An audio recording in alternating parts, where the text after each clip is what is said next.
How's your gas? You good? It's a little gassy, but you should include the video of me farting into The Instagram story into the YouTube. I'm like, Joe's Pizza. Josh is like, I can't wait to have some Joe's Pizza. Yum yum. I had a slice of pizza, but I farted prior to it. I couldn't tag Joe in that one though. I think you could have. I think you could have. I think Joe. I think it would have soiled the relationship. Not at all. I think Joe would have heard like, the Jeremiah, you're farting eating my pizza. It's not a good look. So in the video, we talk about how delicious a pizza is. You go over to me like, Josh, look how delicious it is, and I look at it and I'm like, yeah, and then I immediately say as a disclaimer, I haven't had a slice yet, and then I farted again. As to say, this pizza don't make you gassy. Just to let you know, this is just me being my gross self before I eat the pizza. Farts are funny. They'll always be funny until the day I die. I just love them. Until the day I die. I'm going to fart in the morning. I spread my cheeks for you. For you. Wake up and have some eggs. Gonna hear a fart between my legs. I was trying to think of what rhymed with eggs. Eggs? Legs came up. It was Legs. then kegs. Yeah. The megs. On the regs. On the regs. You're one of my best buddies. You know that? You. I love you, dude. I'm so excited to have you here. This is great, man. I love being in the Sunset Living Room Studio. Yes. This is so dope, man. This is so dope. It's an elaborate setup, right? This is fantastic. I can't believe that my bed is right behind that curtain. No, I'm just kidding. It's like pull it. My wife is like right behind there. It's like, what are you doing? It's like, okay, it's getting cold in here. Let me just reach behind here. She's just like reading a book. Everything tears away. I see my neosynephrine. Hold on for a second. It's in there. Here we go. You have a new podcast. I do have a new podcast.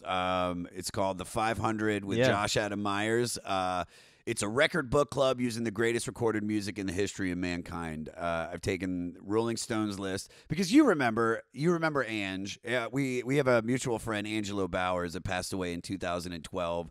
One of the funniest comics and one of the probably the most. He had the deepest reference bank in his brain out of any subject, but anything entertainment related. He was like a Jeopardy encyclopedia. Just brilliant.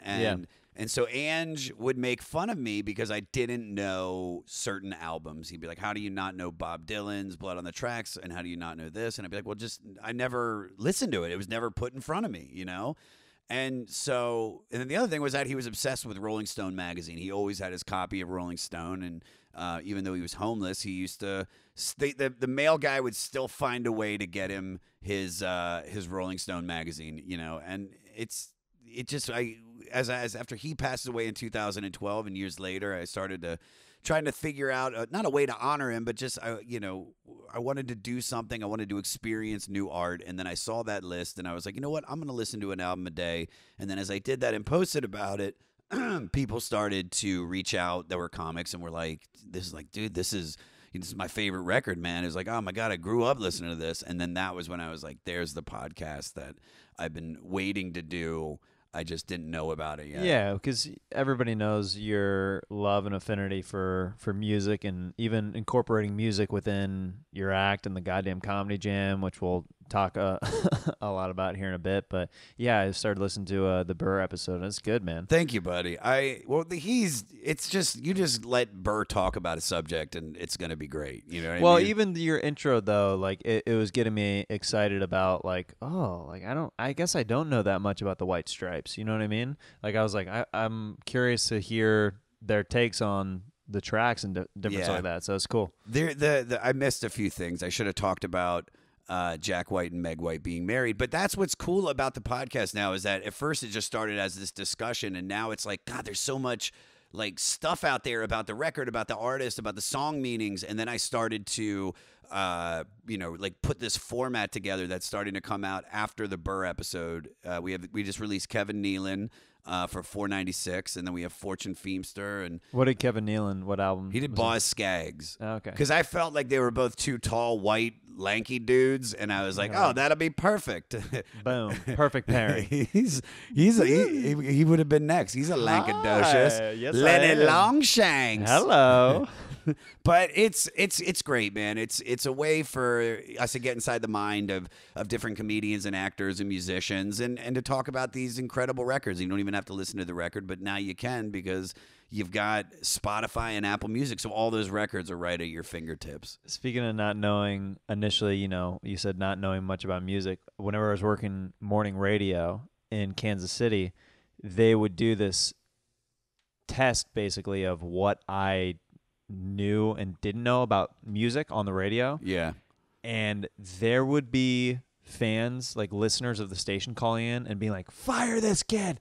He doesn't know anything about music. He's working at this radio station. What's going on?" Like, they played some Run DMC, and this was whenever I was like 19 years old. Please don't say you didn't. You never heard of Run DMC? I go, "These guys are like the Black Beastie Boys," and the DJ was like, "What did you just say?" He's like, "How?" He goes, "No, the Beastie Boys are they worship these guys. What are Yeah. you talking about?" I was like, "I didn't know. I just know the Beastie Boys." Well, what did you grow up listening to?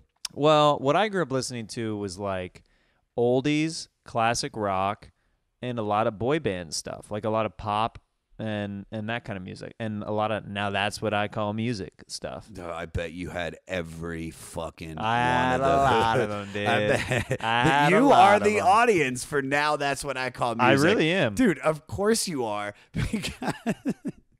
Because one, I know that you're like, were your parents like super strict on you for certain things? Yeah, growing up. Okay, Yeah. Dude, 1,000,000%. That's what parental now, approval. You need to make a joke about that, dude, because that is so funny. You were wondering who was buying it. It's just all these church kids. It's me. It's just like, all right, honey, let me look at the CD. Okay, who is Ja Rule? It's okay if it's on now. That's what I call music. I mean, the most edgy song I remember on one of Whatever be without my baby. Put Well, it what on up- me. Wait, I think Ja Rule is actually calling into the Is show he? right now. Yeah, dude, it's great. Hello, Ja Rule, are you on the line? Hey, what's going on there, Jeremiah? Oh wow, I haven't heard anything about you since. Well, I heard about the recent 50 Cent thing that you and 50 Cent are actually feuding right now, Ja Rule, and he bought the first 4 rows of tickets to your concert, so it looked like it was empty. How did that affect you? Well, let me tell you that it affected me in many ways because the theater only had 5 rows. So to have 4 of them, bought up, I mean, it was pretty bad on the wallet. And with all the money that I had invested into Toys R Us, with them going bankrupt, it's been a real rough couple Oh, years. Ja Rule, why did you invest in Toys R Us? I love toys. I love them so much. Where would I be without my baby? Toys. Oh, toys. Got Yeah. you. Okay, that makes sense. Well, do you have any other plans for investment? Are you going to go on Shark Tank or anything like that? Actually, I'm going on Shark Tank coming up soon. Really? Okay. Yeah, I'm gonna be premiering my new line of you know what, man? I just didn't even think of what I'm gonna be promoting anymore. I'm just lying, man. I'm so sorry. Please just listen. Just Hey, thank you for the. are you recording any other music coming up? Nah, man, I can't even. People don't want to hear my stuff no more, man. I mean, I don't know, basically, man. Well, I mean, who wants to hear? Listen, 50 Cent was good to me for so many years, and for him just to come to my show and just buy up the 4 rows. I think you I got. don't know what I'm gonna do. I'm going out the door. You guys have been feuding for a while now, actually. So yeah, it's sad that it's come to these terms. Well, Ja Rule, thank you for calling in the show, man. All right, I'll talk to you later. Ja Rule's terrible at improv. Dude, Ja Rule did not go to UCB. I'll tell I you that gotta much. take a fucking improv class. I know but everything. Why do I know but? I just there's something wrong with me, people. I remember the edgiest song on the Now That's What I Call Music album being Marshy Playground's I Smell Sex and Candy. Yeah. I'm like, whoa, what is going on? Who's that lounging in my chair? When me stare in my direction, maybe surely is a dream. So like, do you remember a time in your life when your parents, heard you listening to music and were like, no? Yeah. Name them. Will Smith. What? Will Smith. Jeremiah, you will never get jiggy. You are never going to get jiggy. I cannot have you get jiggy. Excuse me. I heard some noise downstairs. Is somebody getting jiggy up here? I think the kids are getting jiggy down there, I think the kids are getting jiggy with it. And you know what? They're wanting to go to Miami all of a sudden. What's going on? I think you go down there with the paddle and beat him for Jesus. Did you have a paddle or the belt or the wooden spoon? So all right, or the switch? Which ones did you have? A switch. I had. This is something. By the way, that these upcoming generations of kids will never know anything about is getting hit. Yeah.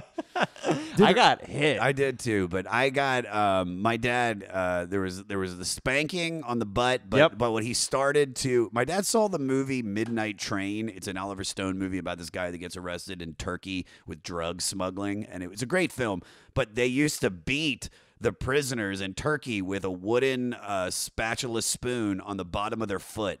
So my dad, he used to grab my foot and then kind of like hold me up, and I'm just like all squiggly upside down, like no. And then he took a spaghetti, like it was like a wooden one that had like a little ball and then a bunch of like pricklies on the other end to get the spaghetti, and it was wooden and it hurt, man. Yeah, right on the bottom of the foot. My mom would sometimes do it on our hands, wooden spoon on the hands.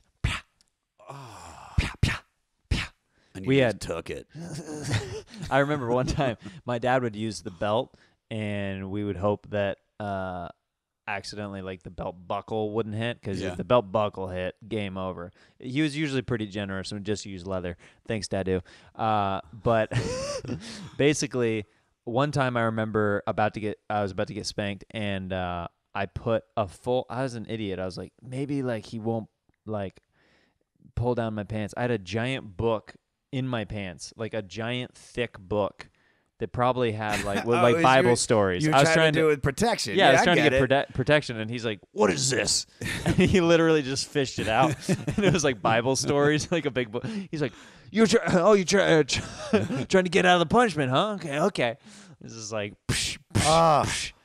yeah, dude. And then he made you read from the book. He was like, now sit down there and read this book. While I spank you, read it.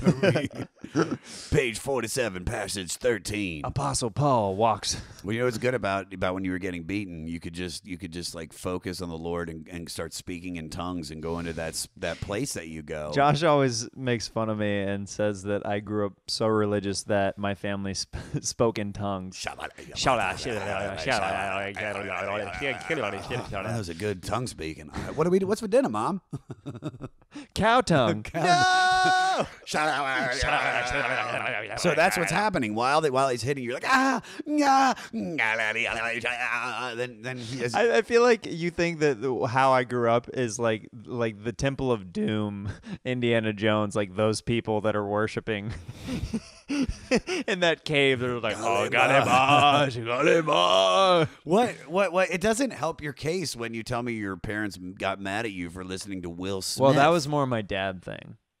My mom always liked Will Smith. She always bumped it. My dad was more strict on weird stuff. Like, I mean, not weird stuff, but I remember him taking a sledgehammer to our Super Street Fighter 2 Turbo game because my brother and I kept getting like in fights over it. That happens. Yeah. But and he put it on his workbench, grabbed a sledgehammer, and right in front of us.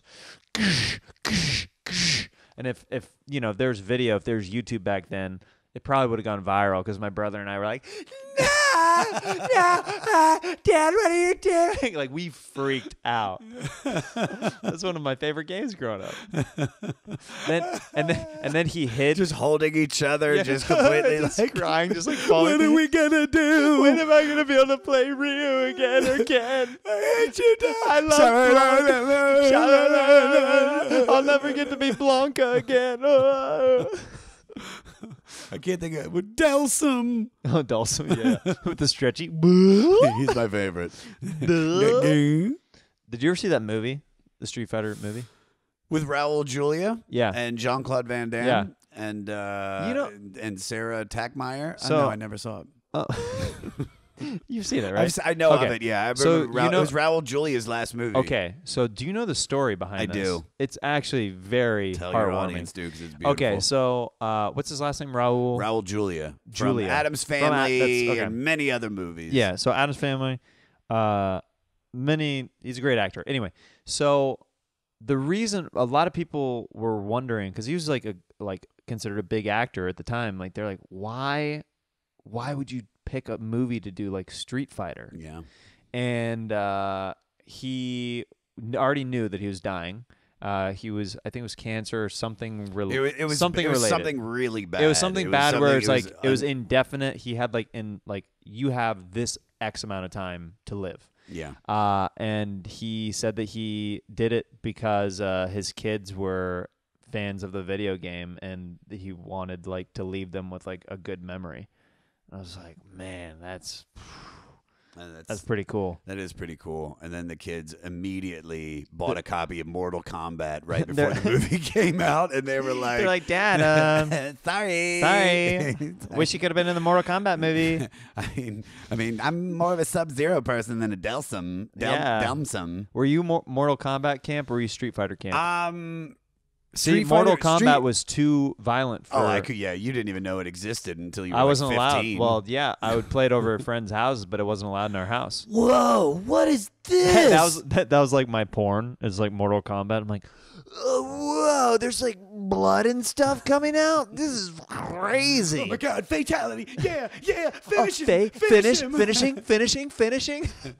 I was a Street Fighter. I think everybody my age was a fan of. I'm 39 now, so when that came out, I was probably 10 or 11. I think. Mm-hmm. Like I think I was out of elementary school into the middle school, because it was all on PlayStation and Sega Genesis, Yeah. right? Yeah. So it was definitely Street Fighter for a minute. Well, wait, for Street Fighter, you said? Street Fighter definitely came It was out on when Super I was like Nintendo. in 6, 7. I always played on Super Nintendo.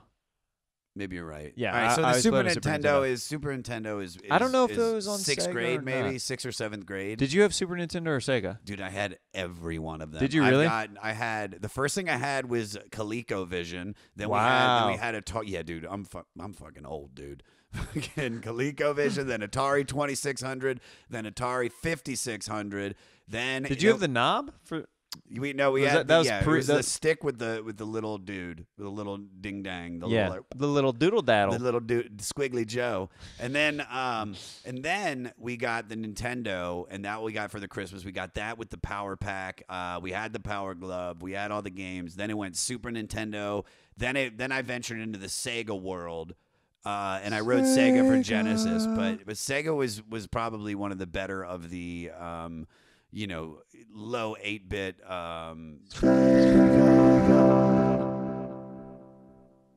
Sega. There we go. Dude, that sounded beautiful, by the way. It was very harmonious. That was just all me, dude. That's sometimes I have a different octave in my voice. Wow, that's incredible. Yeah, man. yeah. Sometimes I try not to flex on stage too much, but sometimes I do runs like. Duh,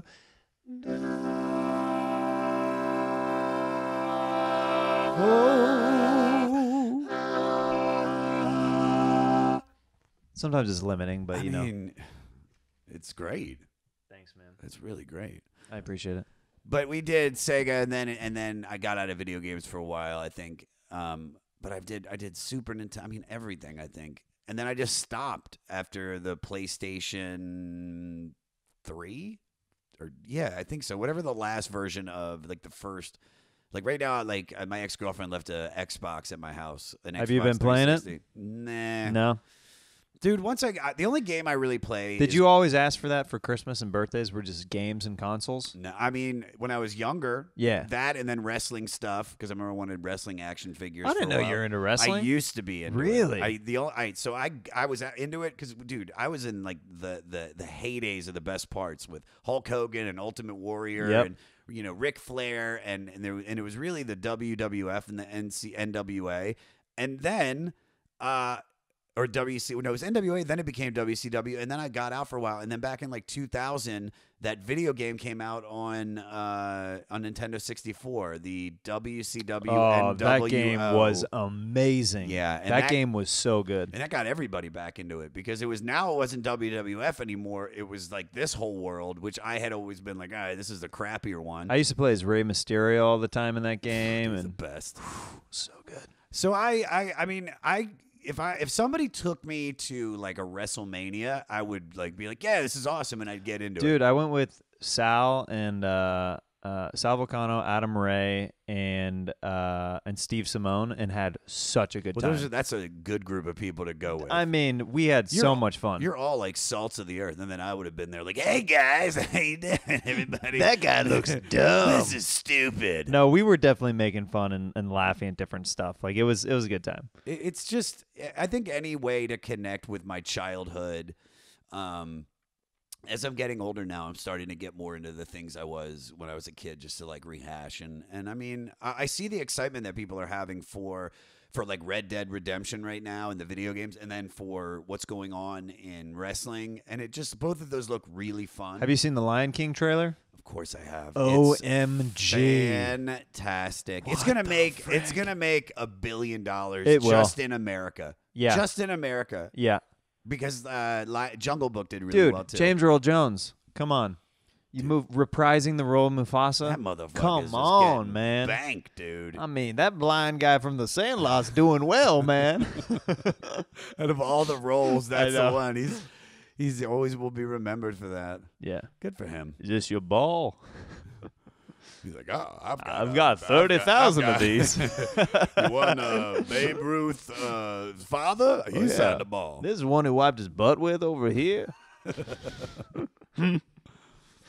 Oh, dude. I want to talk about with you the Comedy Jam because we have traveled the country together. We have done years of live shows. We did a TV show together, and I just want to reminisce with you about some of those moments because I have had some of the best times of my life with you on stage in different cities and different places throughout the country, within Los Angeles, New York, traveling the road. So it's like, dude, whenever people are like, all right, name top 10 moments, you're in like multiple of those like top 10 like live moments. You know what I mean? Yeah. What we've done together on stage, it's like, it's I forget. And it's so funny that there'll be moments when we be doing a show and it's like I'll be going on the road and you're just like, God, I don't feel like going to this city, or I don't want to do this. And then once we get started with that, it's just such a great way, dude. When we had band members in there that would have changed certain times, and some of them were cancerous, and it was like, but regardless of how much arguing or uncomfortable it was in the car, like the second you get on stage, we were just like having the greatest time. It's literally just like stage Prozac. Yeah. If you're bummed out, just going and doing the goddamn Comedy Jam is just so much fun. So much fun. What was your favorite moment? Well, are we talking jam or just with just performing with you in general? Because so Josh and I, to give you guys some context, we kind of became better friends through the Comedy Jam. Yeah. Because we were friends years before, but we were never like to the point of friends where we were like hanging out outside of shows and stuff. We'd see each other all the time. There was a mutual respect, and it was like a love for each other. Yeah. You know, we'd go to open mics and shows, be on the same time. Like I would go to your birthday parties, like here and there, like your old place and stuff like that. Yeah. Wait, were you at the one that with Lewis at that old spot? Oh, okay. I was wondering if you were at the one where Willie and Jamar fought. I was not. I was not at that one. I heard that was crazy. It was insane. I actually should have asked Jamar and Willie about that whenever I forgot about that whenever they did their episode. It was there was so many problems with that birthday party. Like, Brittany, my ex-girlfriend, didn't bring enough alcohol. So there was just like just angry comics. Just like there was like one cake and I mean, that's actually that's the amount of cake that most people buy. But there was no food. But at a lot of comic parties, like you realize quickly like how successful you are by how quickly the food goes. If the food just goes immediately, you're like, oh yeah, we're all really poor right now. Dude, it was I think most of us were poor. I think probably the two best comics that are not most successful that were there was Ian Edwards and Gerard. Mm-hmm. But this is before billionaire Gerard. This is like the this is like when he's probably just starting to like blow up a little bit. Like whenever you said that old Cadillac, right?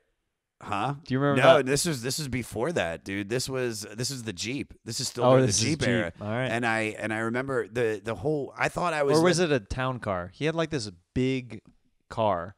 Who, Gerard? Yeah. Oh no, Gerard. Was it a Cadillac? Cadillac? That was when. No, it wasn't a Cadillac, but that was. It was a Lincoln town car. It was something along those lines. Yeah, Gerard's probably still had that, and we. I thought you were talking about my car. Oh no. So when we did that surprise party. First of all, I was coming home from work and expecting to go to Benihana. And I was so excited about Benihana. Well, that's how I get. Whenever somebody tells me something is happening, I get like, oh, we're doing this. Yeah. Yeah. Well, so when I get there and I see everybody, I was like, this is the sweetest thing ever. But I was like, are we still going to Benihana's? I was like, and we didn't. A lot of people left, and then that fight broke out. The greatest thing about that whole moment, and I know I've told you, but it's like Willie and Jamar just start arguing, and then Jamar and Willie start fighting, and Jamar like leaves the apartment, and Brittany's screaming because stuff's knocked over, and she's like, "Oh my God, I can't fucking believe this shit! You're fucking friends!" And it's just dead silent, and then Angelo, holding Gretchen's hand, goes, "It's very unfortunate," and then just walks right out. And then they went and had sex behind like a bush or something. Yeah. So yeah, that was a great birthday party. But I thought you would have been to that one. No, it was the one where you were not in a great place whenever I went to the birthday party that I did. It was like 2012 or that was bad. Yeah. That was after the accident, so I was still pretty roughed up. But I still remember seeing you for the first time at the Comedy Store when you went up during potluck and simulated sex on the stage, but in front of 2 audience members and then 30 comics in the back of the room, but just full on commitment. Like full, you did multiple positions. Like it was a girl that was having sex, so like she was getting stooped. You know what I mean? So it's like, it's like all these different positions, like rolling over. Just ridiculous. And then when you came on to do the jam, which was that was like probably we'd already done maybe like 8 of them, I think, because it was like April. So yeah, about 8 at that point. And Johnny, who played the roadie, couldn't be there. Yeah. And I saw you were with Jeff Ross, and I was like, yo, man, do you want to do it? I was like, I know you'll kill this. And then you came back, and it just was like, you were just so squiggly, just like you fucking killed it, dude. And it was just like, we knew right then and there. It was like, well, we have to bring you back on. You have to do this with us because you just make the show better. I called Johnny Scortis, and I was like, yo, is it okay if I do this first off because I know this is your thing? And he's like, yeah, man. He's like, totally. And then it went well, and then I called him again. I was like, can we do this together? Are you cool with that? And he's like, yeah, baby. You know I love you. It was so great. So yeah, that from that point on, we kind of started hanging out more, and that's whenever, and then a little bit after that, we started doing like our midnight snack, our music improv show with Avery Pearson at the Improv. And we did that for years. We did this show where we basically bombard audience members with another show. Like the show would keep on going. So the 10 o'clock show on Saturday night would end somewhere around midnight, and then we would charge the stage and be like, the show's still going. Yeah. Don't worry about it. Stay if you want to. We'd ask the host to give us a good intro. And they rarely And did. I would say, listen, man, all you got to say is that this is like, it's all just the sale of it. So you just got to be like, hey, guys, I know you guys, we just saw a great show, but if you want to stick around, we got this super secret, down low, underground show with these 3 guys and some of the best comics coming up and working out material. And they just could have really, if they could have said that, but it was literally just like, all right, y'all, we got some other people want to come up here. Y'all ready? You guys can leave if you want to. And then the crowd just stood up. So Josh would start singing while Avery's on keys. I'm playing sax. He's like, if you leave, you're gonna get AIDS. And different stuff like that. I wish I'd never have done that. There's so many other ways to keep people than screaming at them and wishing they would have gotten like venereal diseases. It's one way to keep them, though. Well, it was, I mean, that's like this huge fear is just to go on stage and just have people walk out while you're talking. I mean, dude, I have to remember all the time at the Comedy Store, because as soon as I get up for those late night spots, people are leaving before I even say a word on the mic. They're just waiting for that next comic to trade off so they have an opportunity to leave. So sometimes you got to kind of like remember that and not take it personally, because like you see a huge room and you're like, yes. And then by the time you walk off stage, it's half gone. You're like, no, I just saw a huge room. Yeah. They're just tired. Looking back now, if we would have done that show, if we could do that and take that audience again now, like I now know how to do it. Do you know what I mean? I mean, we're also years farther along exactly, in our comedy, but that's the thing, is that I didn't appreciate what we had and how special what we had was while we were doing that. Like, we had free range every Saturday night to do whatever we want to do, regardless if anybody came. Dude, you know that we did shows where there were like 2 or 3 people the whole night that stuck around, and like we had some of the best moments by just repeating the lyrics of whatever we're singing just over and over. I mean, that was the shit, man. Yeah. You know, and then we tried to do it again at 10, and it just didn't have that feel that it didn't have the late night raw vibe. Yeah. I mean, when we do it in New York, we have that kind of feel. You know what I'm saying? Dude, in New York, it's so fun. Like, I would love to do it there multiple times a year. I hope we get to do it there multiple times a year. I think we will. We have some. There's so many great clubs for us. Remember to go that to. old man that we befriended with the beard? The please pull your dick out tonight, sir. Please pull your dick out tonight, sir. Talk about that for a second. So, hello, audience. So, when we started doing the show, and it's me, Avery, and Jeremiah, and there's probably like 10 to 15 people in the audience, and that's really being generous on the amount of people that were there. And there was this old guy there that looked kind of like Kris Kringle, but he had a lot of Kringle qualities. Wearing a plaid shirt, suspenders, long white beard. And so at one point, we were singing, and I went up to him and kind of sang in his face as I would, and I was just like, I guess it just started with just, could you pull your dick out? And then it was like, we just started saying it, please pull your dick out. And then the words, joke was we wanted to see this old man's penis on stage for this late night variety show. Yeah, and it was literally just, please pull your dick out tonight, sir, for what could have been it was maybe an hour and 20 minutes. I mean, it was a long time. Just singing that over and over. I mean, like and it never stopped. In different genres and different styles, getting the whole audience up on the stage with us singing it. Anthem style, Crosby, Stills, and Nash style. That might be one of my favorite moments on stage ever, because you talk about like about being free and just being never feeling like you're judged. You're in that state where you're just like, you know, me, you, and Avery are all singing the same thing. There's only X amount of people. I could do like Louis C.K. could have walked in, like Sarah Silverman could have walked in. Funny you say that. Oh yeah. Because so just to paint the picture, that we used to do weird, just ridiculous lyrics on stage, and we'd sing, and we'd kind of interrupt people's sets. I would say add to it more than interrupt, because we'd be riffing with the comics that were on stage. Yeah.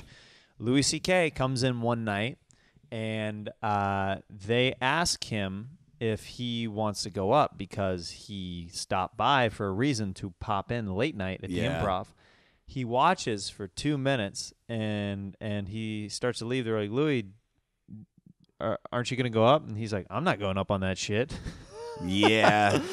he saw that we were like riffing and doing music and songs and stuff, and we were all hanging out on stage. We He were wanted lounging nothing around. to do with he that. He wanted nothing to do with that. Nothing. Yeah. Little did we know, or did everybody else know, they might have sided with him, but look who was the real winner in that. Look who's the real hero Us. now. Yeah. Us. We Yeah. stopped him from going on stage. Hashtag no mo. Hashtag no No mo with J-Mo. No mo with J-Mo. No It's my mo new with J-Mo. podcast after the 500. Welcome to No Mo with J-Mo. No Mo with No Mo with J-Mo. J-Mo. All right, so it's basically a show where people offer me food after I've already eaten, and I go, no mo. No Mo, man. No mo. I can't handle this, man. No mo. One of my other favorite times on stage with you was obviously whenever we got to open up at Madison Square Garden. Yes. That was actually because I had just gone back there and we were jamming before Burr did. He did the another headlining set at Madison Square Garden, so he rents out the theater the whole day. So we play music there when there's nobody in the auditorium or theater, and being able to look at it again. That I hadn't been back since we had been up there with the Jokers. It's just that place is massive, and if I would know, like I think I could mentally prepare myself to know that I'm going on stage at Madison Square Garden now, but because we were at watching the Impractical Jokers, the show was starting. Cypher Sounds was giving shout outs to the audience. He's warming them up. There's 15,000 people in there, and he goes, "Hey, yo, give it up for Josh Adam Meyers and Jeremiah Watkins." And we're side stage, and Sal tells us that. He goes, "Yo, he just gave you a shout out." And so Sal then looks and he goes, "Hey, man, we still got 10 minutes left. Go up there and be funny, Josh." And then I looked at you. I was like, "For real?" And he's like, "Yeah." And I look at you, and we had no time to even process it. It was just go. It was do it now Yeah. or the invitation is gone. Yeah, I ran up there, and I remember I looked back at you, and you're just like, I literally said while we're walking, because Josh, as soon as Sal said that, Josh turns to me right away and goes, "Let's go!" And he like kind of grabs me by the wrist, and I start walking, and I'm already in motion. And I go, "Wait, what?" Like it was like. So you be you, like Okay. right after Sal. "Hey, guys, hey, Josh, why don't you guys go up there and be funny?" "For real? Jeremiah, let's go." Wait, what? "They want us on stage at Madison Square Garden. Come on, man." Right now? "Yeah, dude, right now. What is your problem? Why are you walking so slow?" I'm just trying to take this in. I just came to hang out and support the show. I didn't expect to be performing tonight. "Well, neither did I, but it's happening, man." Okay, let's do this. "Don't you want to take a picture before you go up there? Because that's the voice." Wait, can we get an Instagram story of this or what? "Matt Masisco, get over here." Come on, Matt Cisco. This is going to be a memory that I want to cherish forever and ever. So we. Well, I gotta tell everybody this. Okay, yeah, So, yeah. all right. So one of We my have those favorite- ongoing jokes. One of my favorite things about Jeremiah is it's like you're when we do the finale of the show, you just end For up the always goddamn getting comedy from the jam. goddamn comedy jam, which is I bring all the comics back on stage. We do one final song, and you always have the best picture with the most famous people from the show. And it's like, I mean, there are pictures in the history, which you've probably done 40 or 50 shows that it looks like like a lot of the time, sometimes you're moving so fast into the picture that it's like your neck's a little blurry because you're just like, like with this picture going on over here. "Get over here, Kevin Nealon. Come in. Kevin Nealon, let's sing. Matt, get over there." So, We have this ongoing joke of that I get right next to what Josh says is the most famous person on stage for the photo, and I make eye contact, and I like am posing, and I'm like, our photographer of the goddamn comedy jam is Matt Masisko, who also took my wedding photos. Check out his stuff.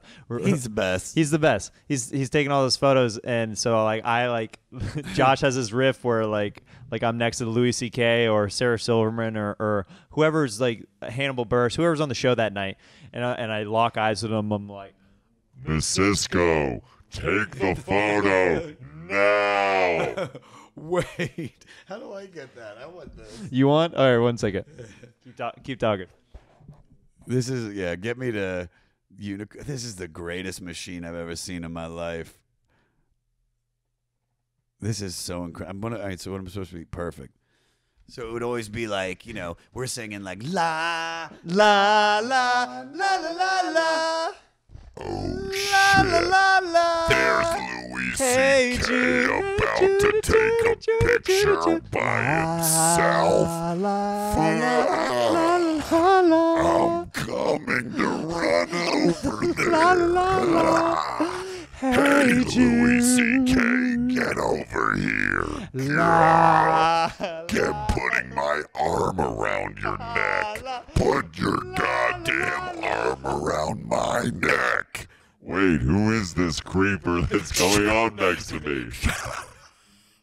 Shut the fuck up, dude. I'm Louis C.K. What is this gangly, spangly saxophone player doing coming at me? I'm Jeremiah Watkins. You may not know me now, but everybody is soon. So get the fuck over here for this picture. I guess I'll smile and give this guy the mic to sing into. No, we share it. Wait, what? We're sharing the mic. Miss Cisco, take the picture. Make sure the lighting's good, and make sure your exposure is fully open. What kind of aperture is he using right now? Shut up, Louis. Can I get a copy of this photo? If you share it, God damn it, you don't have a gram. Oh wait, I'm not gonna tag you in it. I might just post it though. My bad. You fucking asshole. But then I'll screenshot it and then I'll I'll retweet it.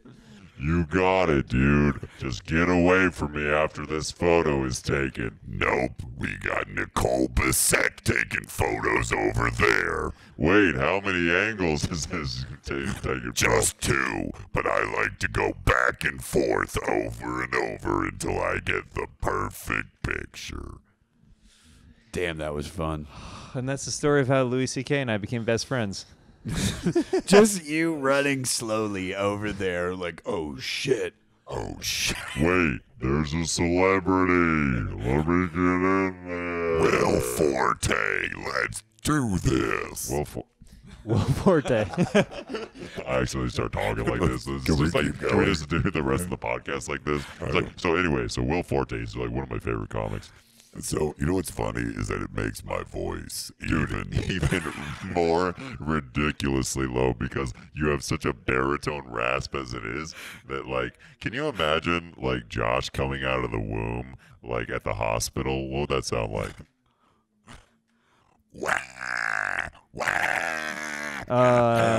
Mrs. Meyers, you gave birth to a beautiful baby gargoyle. He'll get a lot of work as animated garbage cans for the rest of his life. Mama, can I have some Cheerios? Baby want titty milk now. You want to play Transformers, Jeremiah? Yo, Autobots, roll out. This is like, Dad, I don't want to do homework. I want to watch Thundercats. Listen, you're 3 years old. You're going to do your homework. I don't care if you're in pre-K right now. Get to it, son. No, I don't want to. No, you're going to have to. I don't want to. I want to go play at Paul's house. Okay, Paul is a 37-year-old man that I've gone over to and repeatedly told him that he is not allowed to interact with you. Quit hanging out with Paul, just because he thinks that you're older because of that deep voice of yours. But he's teaching me how to do my taxes. Why are you doing your taxes? You're a 3-year-old kid. You should be focusing on your homework. I just want to be like you, Dad. You'll never be like me, son.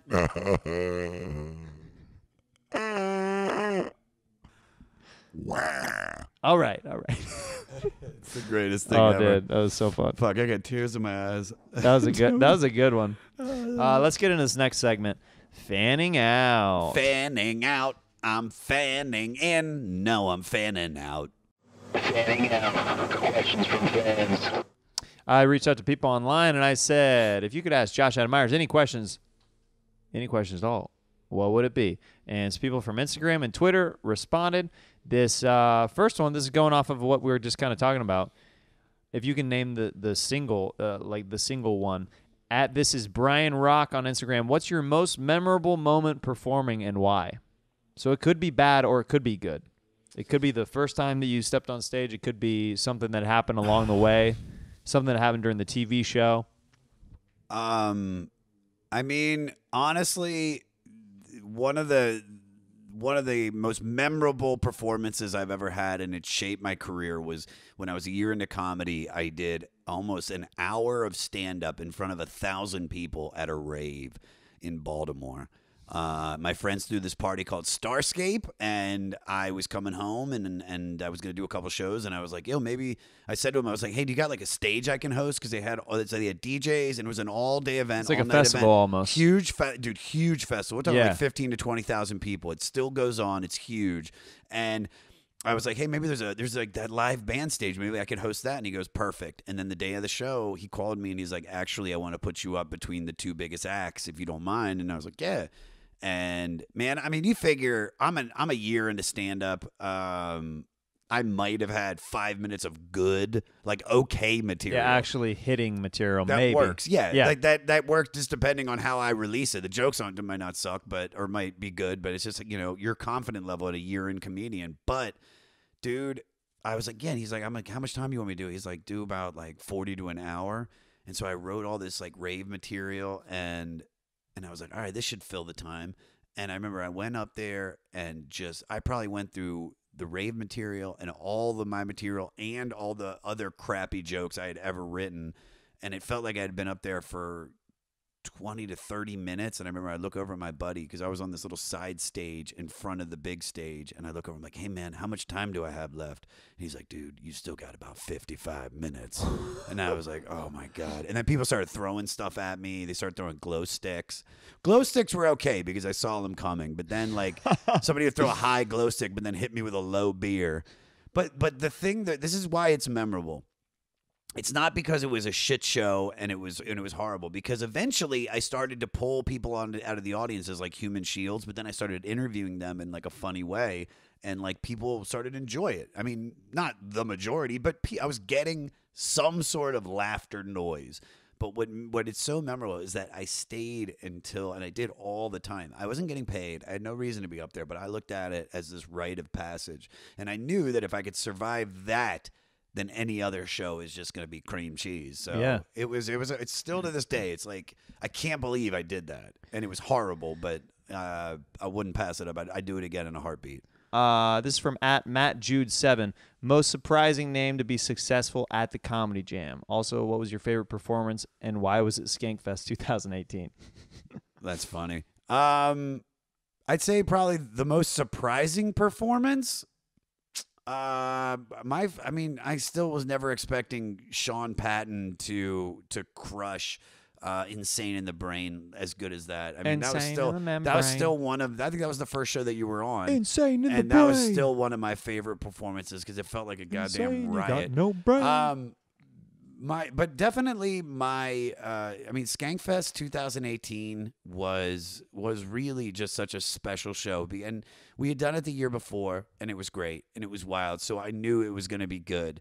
And when we had done the show on the Saturday night this year, it was a good show. But that Sunday night closing show was just fantastic on every level. Like Tripoli killing and Tony just annihilating it, and this, like, even when you see that video of him coming off the crowd surf with his shirt off into the song perfectly, and then to have Sal and just everybody that was on it. It's just, there's something about the Skankfest people, you know, now that I've spent, you know, a lot of time with Jay and Lewis and Dave and all of their fans, it's like, they're great. They're people I never thought I would ever like think were my favorite audience, but just there's such a good energy at that festival. Like, everybody's in a good mood because they're all together. You know, they all get to be the same together, and that's a beautiful thing. That's why I love that festival. Yeah, brings a lot of different style people together. There's one moment during Kill Tony where there's this guy who was wearing glasses, looked like he was like an accountant type, like Timex, like wristwatch, like khaki pants, kind of looking like a dad. And he said during the Kill Tony interview, he goes, "I realize I probably don't belong here," and the audience just started laughing, and he got a giant applause break because he was being just so honest. Like, but they were all there for the same reason, because they like that style of comedy. Yeah. So it brought everybody together. So it's this like beautiful moment. Our buddy over at Meth Syndicate, who's your favorite MC of all time? Wow. People are gonna think this is weird that I would say this one, but Old Dirty Bastard, Return of the 36 Chambers, is one of my favorite hip hop albums ever. And I think it's just because he was so different from all the other guys in Wu-Tang, and Wu-Tang is still my favorite hip hop group of all time. But ODB was just, I saw him at a show once, and it was at the 930 Club. It was just Old Dirty Bastard. And the first 10 minutes of the show, before he started playing music, he drank a bottle of vodka, and then as soon as he finished it, he went into a song. I was all the way in the back of the room, and there were so many fights throughout the first 25 minutes of his performance that by the halfway point of the show, at a place that was completely sold out and I could not move in, there was so much room that I could just walk from behind the room all the way to the front of the stage. It was just cleared out, and it was like I got a private concert of Old Dirty Bastard, and because of that, I've just loved that guy. That's awesome. No, he's not the best hip-hop rhymer, but he's the fucking shit. From at TrueImagination00 on Instagram, if you could bring any comedian back from the dead to do the goddamn comedy jam, who would it be and what song? Patrice O'Neal. Oh, man. I didn't even think about that. Angelo Bowers, 100%. I would love to have Angelo Bowers. If I could have Angelo do the show, because Angelo was supposed to be one of the roadies. I mean, that's who, when I told Johnny, I was like, I want Ange to be the roadie. I just want you to be like Ange. Just do whatever Ange would do. I would be curious to see what he would do. But if I could have two, it would be Patrice O'Neal as well. Because I have no idea what he'd do or if he would even do the show. I don't think it would be up his alley. But, I mean, man, that would be... I'm just such a huge Patrice fan. Burr on drums and Patrice singing. Oh, that would be How incredible. cool would that be, man? That would be incredible. That'd be so freaking cool. Yeah, but I doubt he would do the songs that Bill knows how to do on fucking No, drums. Burr would have to learn whatever, yeah. You'll never find a love like mine. It would be something... Actually, it would probably be like Creep by Radiohead. No, I'm serious. You think so? Yeah, he used to make fun of that song, but he talked about, he's like, white people love that song. Like, and it's true, white people do love, but I think everybody loves Creep. It's such a good song. It's a great song. But I think he loved it too. And I mean, even when you see Chappelle doing karaoke, when he does stuff with live bands, he always ends up singing Creep. So I think black people like it too. It's a good one. It's a great one. From at Leroy2Brown on Twitter, when did you acquire your two back legs? That's all. That's from the crab feast. That's from the crab feast. Yeah. And it was, I fucked up, and I was telling a story about how I got hit by a car, and they were like, "Where'd you hit you?" And I was like, "Oh," and I was trying to say she hit me in the front of my legs, but I was like, she hit my front legs. And then that just opened it up. Portal. And, you know, Jay Larson and Ryan Sickler are just such good improvisers and yes-and guys. And so if they figure something, they just run with it. A little and nugget is all they need. Yeah, and then the fans just took it over. And so now I'm the world's most famous four-legged comedian. At Super Meowie on Twitter, is there anything about music that you don't like? What if Rolling Stone magazine updates their top 500 will your podcast shift? No, it won't. We're going with the 2012 list. If anything, there's only a few albums that would be, I think, inserted. I mean, at the most, four or five. When they did changes before, it would be like 2 albums in, and then or stuff move around. So I'm going to stick to the 2012 list because I already started. Yeah. Is there anything about music you don't like? I would say something along the lines of I don't like the direction of certain styles of music right now, but I understand that music goes in little ebbs and flows. Is that it's, you start like a garage band and it's this raw sound, and then it's just as it gets bigger, and you're selling out stadiums and arenas, and that style of music gets huge. So does the music, and so rock and roll became hair metal. When that got too big, it became grunge. And then when that got too big again from doing new metal and Limp Bizkit, it became the Strokes. And I think hip hop has never had anything like that. And hip hop has gotten to this new point where some of the music is it's just gotten so big and it's so computerized and so just not authentic. And I hate to use that word authentic, but that was the one that popped in. It's just, I think that there needs to be just kind of a resettling, and I'm curious to see if that will actually happen. So that's about it. I mean, music is one of the most beautiful things in the world. It really is. It's just it doesn't make a difference what the genre is. If it sounds good to my ears, I like it, and it always puts me in a good mood. So that's why I think it has such a huge part of my life. It's from doing this podcast. I'm about to say the really most effeminate thing ever, but I've cried so many times listening to some of these songs, and because you learn the story of it, you're like, oh my God, it's like Bonnie Raitt's pouring her heart out, and I think that's beautiful. I like to be touched. That's both good, ways, on the inside and out. That's great. Thank you. No, I like that. What a weirdo. Hey, Hey, Louie. Come on, Louie. Stop it, man. Yeah, man. You can't judge Josh because he's crying sometimes. Well, I just think it's a little bit of a wuss move. Hold on for a second. I got my mom calling. Do you mind if I Yeah, no, that's fine. Take it, man. pick her up real quick? Mrs. Myers, are you calling into the show? Hello? Yeah. Hi, how are you, boys? Oh, we're doing great. Oh, Listen, you Louis C.K., you don't talk bad about my son. He's a good boy, and if he wants to cry, he can cry. Fine, I mean, if you don't mind raising a sissy girl. Oh, really? I bet he can whoop your ass.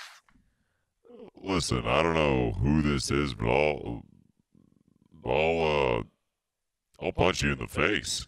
Okay, motherfucker, you find me outside. All right, well, what part of the country are you in? I'm in Salisbury, Maryland. Salisbury, Maryland? Yeah, it's in the middle of nowhere, man. I don't think know. Louie's going to be able to find that. Listen, Louie, I know exactly where you are. You can find me at Salisbury, Maryland, at the Salisbury Comedy Hole on Friday, December 4th. I'll be performing there. You can come by. I'm actually doing a weekend there, so I guess you're opening for me. I think you're right, actually. Oh, I thought it was Louis. I thought it was performing for Well, Louis. I'm going by Louis now. Yeah, that's a Louis. Louis? That's pretty smart, Louis. I mean, when That's did you good decide branding. to do that? Oh, I've been kicking around some different marketing ideas and stuff like that, so I figured, why not? You know what? All right, we're fighting after a set, okay? Deal. All right, it looks good. We'll talk to you later, Mom. I'll talk to you. Call me later. One of my favorite stops on whenever we did the road was whenever we stayed at Josh's mom's Tell house. that story. Yeah, there in you go. Baltimore. She still brings this up because I brought it up when we were home. Oh, dude. So we're staying. It's the whole band is Let me preface crashing this. at Josh's place. On this New York trip, I was also we did 3 spots. We did Philadelphia, New York, and DC. I was also heavily addicted to painkillers, and this is right before we're leaving to go to DC, which is our last show. So I've been on hardcore oxys for a week. He's very itchy. Super itchy. So his mom, super sweet lady, she's very excited to entertain some house guests, right? And she wants her son to look good. She wants to impress her son's friends. So she is putting out the nicest spread for us. Like they're just like this breakfast from heaven, Eggs, waffles, Sausage, potatoes, bacon, everything. like all the sides. It was like a buffet of amazing food, all like laid out, juices, milks. It's like whatever you wanted. It was like a full breakfast buffet. Yeah. And she was actually making us food to take on the road down. Yeah, Remember, she was making cooking that the whole morning. She was making like sandwiches and bags of chips for everybody. I mean, she was really making sure we were being taken like care of. a super mom. Super duper. So we come into the kitchen and we're like, oh wow, this is amazing. Like we're admiring all the food. We haven't started to eat quite yet. And Josh decides to come into the kitchen completely butt naked. And he's like, hey, good morning, Mom. How you doing? And she's like, Joshua, what are you doing? What are you doing? And we're all, all the guys in the band, we're all dying, laughing at the situation. And his mom gets so upset. She's like, Joshua, put some clothes on. What are you doing in front of these guests? What are you doing? And he's like, what, Mom? You birthed me. He's like, you can see me naked. It's fine. And then she gets so mad. She goes, Joshua, you pulled a lot of stunts in your day, but this tops them all. And then I grabbed the sausage, went upstairs. And he's just like fixing himself coffee, and then he gets like shushed out by his mom, and I'm laughing. I'm like dying laughing, trying to not laugh because I know his mom is genuinely upset. And she goes, and you can stop laughing too, Jeremiah. It's not funny. She brought that up when I was home. She was like, telling. She's gonna hold on. She's gonna hold on to that, dude. I think she was proud with what she birthed. I don't know about that. Okay, well, I'm a shower and a grower. Oh, hello. I'm a shower grower. All right. Last question, then we'll do sax talk. At Percussion Punisher 1, explain the Baltimore twang. That's just my accent. I lived in Baltimore for 7-8 years, and I got a little stank on it. People, there's people say like sometimes I sound like a Southern woman when I'm on stage, and I think it's just a matter I would of, never say that. Really? No. I've heard a lot of people say I sound like Well, I a guess Southern you say black y'all. woman. I guess you say y'all. And Somebody stuff like said Southern black woman. That's who I sound like on stage. I think it's just people forget that Maryland's below the Mason-Dixon line, and you have D.C. and then everything outside of that is like the middle of nowhere kind of. You know what I mean? So you got a lot of like just working class people, and so I think it's just rubbed off on me.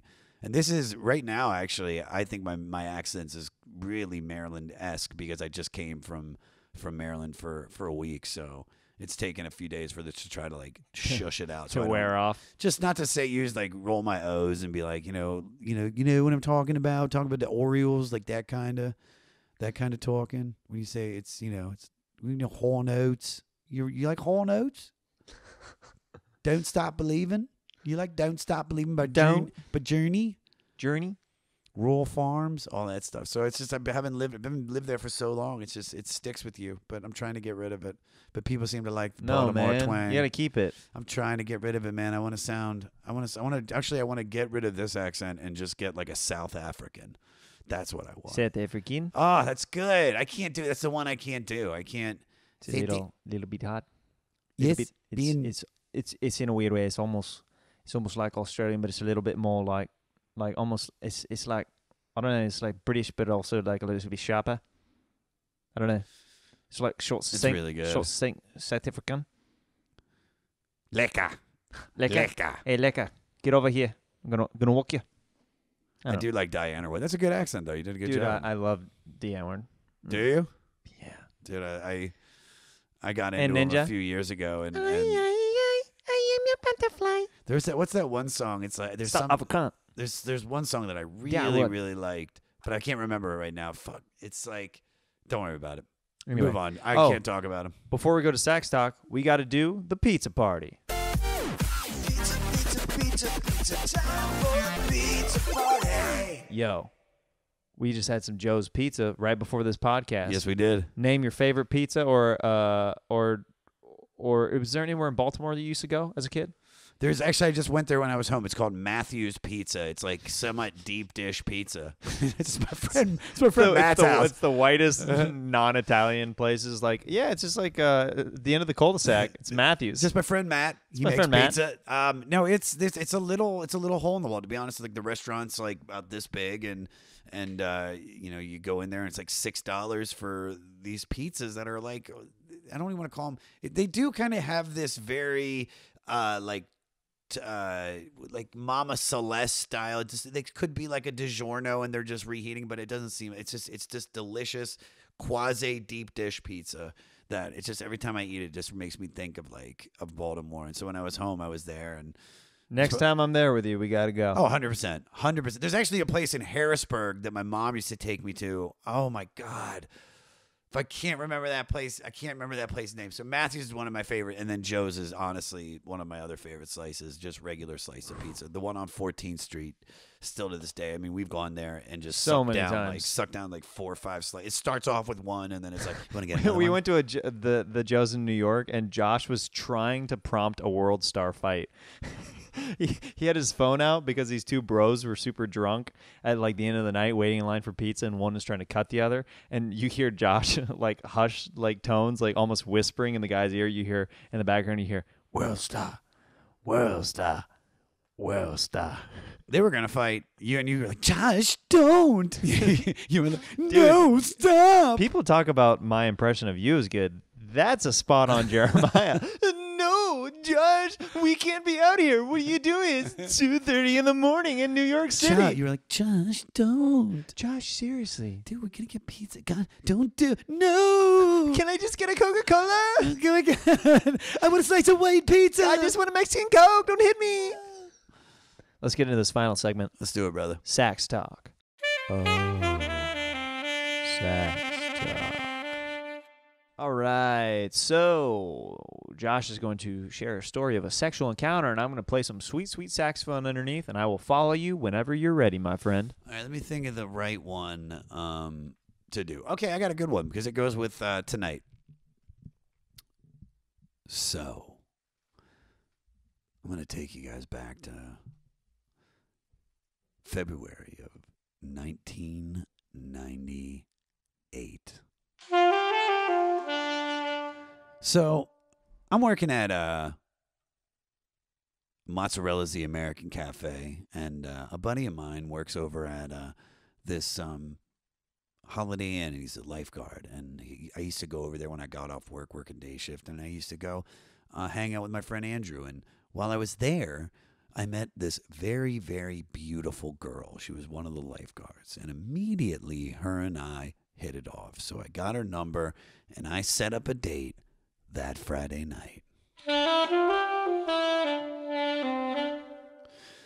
So I took her to the restaurant that was in Germantown, Maryland, that I felt was probably the most respectable, and I thought she would think, what a cool guy I am for taking her there. It was called Cafe Mileto. Ooh. So we go to Cafe Mileto, and what did I have to eat that night? What I usually ate there, chicken marsala. I don't know what she got, but I do remember us having dessert. Conversation's going good, and I say, let's get out of here. Let's go back to my parents' basement. She says yes, and we jump in my Jeep and drive over there. Now, I'm in my parents' basement, which was my hangout spot for me and my friends to smoke weed, but it also was my sex dungeon. Because it had a couch on there, and it was in the basement. There was no real sex dungeon-y stuff about it besides that. So, she's laying on one side of the L-shaped couch. It's, like with a big Chaise lounge, and she's laying on one section of the couch. I'm laying on the other, and there's so much sexual tension. So she's waiting, and I'm waiting. We've been hanging out for 3 hours. She's ready for me to make a move. As we watch this movie, I start noticing I have to sneeze. And so I sneeze. But at that exact moment, as I sneezed, I let out a loud-ass fart. And actually, it was more of like a, hit me with a, it was like a real, like a, yeah, it was bad. It was good, just like that. It was airy, too. But, and immediately, I'm so embarrassed. And I go, oh my God, I'm so sorry. I can't believe I did that. And she goes, what? You sneezed. God bless you.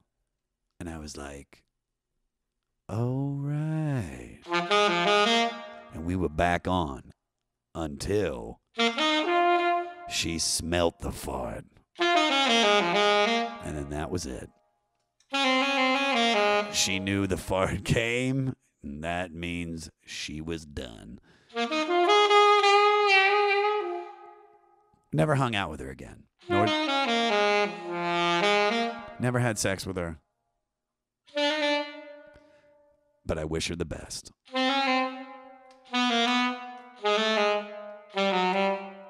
And that was the night I farted my way out of some pussy.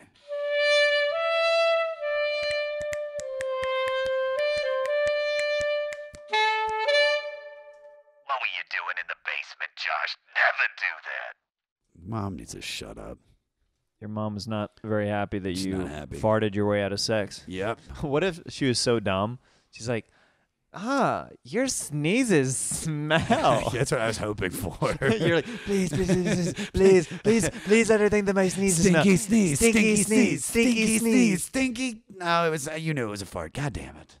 I mean, what are farts other than stinky butt sneezes? Butt sneeze, dude. It's just a butt sneeze, man. Yeah. They're involuntary. You can't help it. It's just a stinky sneeze, man. I forget what I That said. stinky sneeze. Them stinky sneeze. Sometimes I feel like I'm looking in a mirror.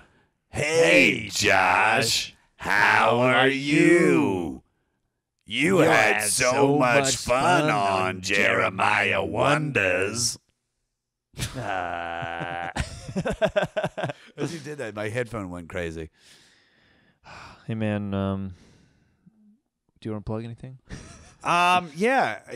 First of all, thank you for having me on, buddy. Of I love you course. so much. I'm so proud of you, dude. You're killing it. You're a star, and I love you to death. And this was a blast. And if you guys want to follow the podcast I was talking about, it's called The 500 with Josh Adam Meyers. It's out on all platforms.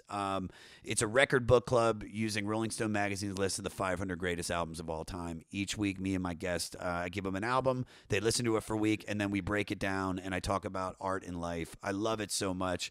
Go to the500podcast.com for all things the show, joshadammeyers.com, and Josh Adam Meyers on social media. And he's already had Bill Burr on. He's already had Jim Jeffries on, Ryan Sickler. Who else have you had Byron on? Bowers, Kevin Bowers, Nealon, Kevin Nealon. Sklar Brothers, Sal Volcano. I've got Jason Momoa from Aquaman, God willing, if I can ever get him to sit down, but it's going to happen. And I've got some of the really big names coming up, man. And it's fun. And if you love music and you love comedy, it's a perfect combo. Heck yeah, dude. Definitely check that out. You're going to love it.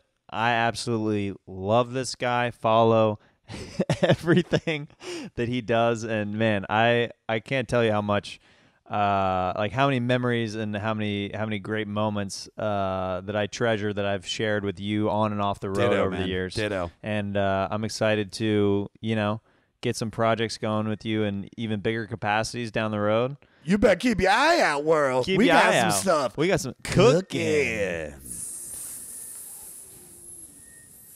Oh, it's burning. It's burning. Ow, get it off. Get the place over. Love you, dude. I love you too.